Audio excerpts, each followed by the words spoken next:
ตภายในมหาลัยมิวเซียมปัญจาบีโอ้ยไงนี่เขตภายในมหาลัยปัญจปฏิราการ์เดนเป็นหมอกที่เฮียนนะเป็นดีพาร์ตเมนต์โซนนี้ก็จะปล่อยน้ำลงก่อนหน้านี้ก็จะแห้งแล้งพอเป็นน้ำจากบาดาลนี่ก็จะเป็นมิวเซียมเป็นหลายๆแผนกส่งมีเทศกาลเขาจะปล่อยน้ำออกมานี่จะมีทุกศาสนาบ่ว่าจะเป็นพุทธคริสต์อิสลามชิคเชนฮินดูเต็มอยู่นี่มันเนาะเป็นการ์เดนนักเรียนหลายพันคนอยู่แถวนี้นี่เป็นสัญลักษณ์โลโก้ของศาสนา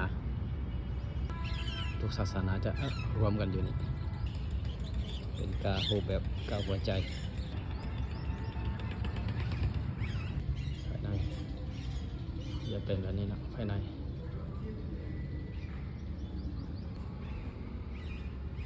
เป็นสัญลักษณ์ของศาสนาซิกนี่สัญลักษณ์ฮินดูนี่เป็นสัญลักษณ์ของศาสนาเชนผสมกับพุทธศาสนาเป็นสัญลักษณ์ของศาสนาคริสต์สัญลักษณ์ของศาสนาอิสลามบริเวณนี้จะเป็นอพาร์ตเมนต์หรือว่าเป็นที่เรียนหลายสาขาจะมีนักเรียนมาเรียนหลายพันคนมาหลายที่ใหญ่บริษัทมาเฮ็ดเวียกบริษัทแอนเชนอยู่ร่วมกันนี่เป็นท่านมหาวีระผู้นำพาศาสนาเชน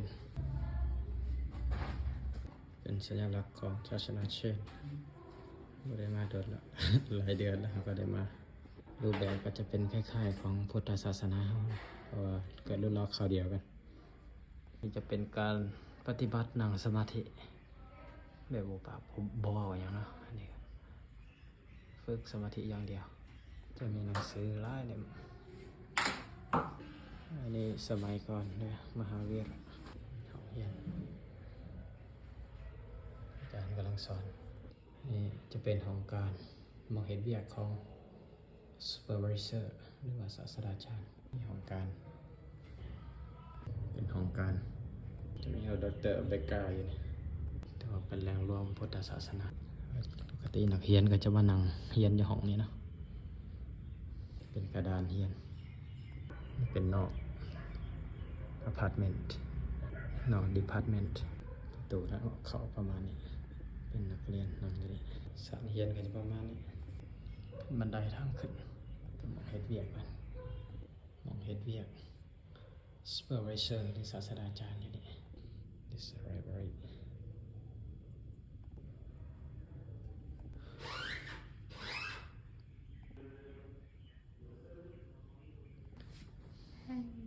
Hello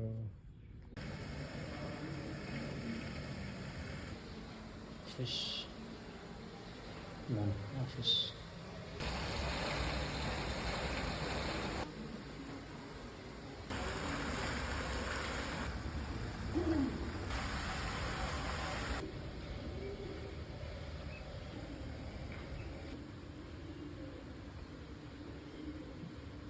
Office Religion Study Department तैयारी बच्चे तो करा रहे हैं Summit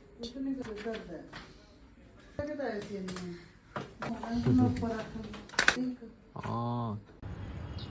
อันนี้อยู่ภายในหอพักของมหาลัยปัญจาบบริเวณรอบๆนี้ก็จะเป็นบ้านเรือนเป็นเกสต์เฮาส์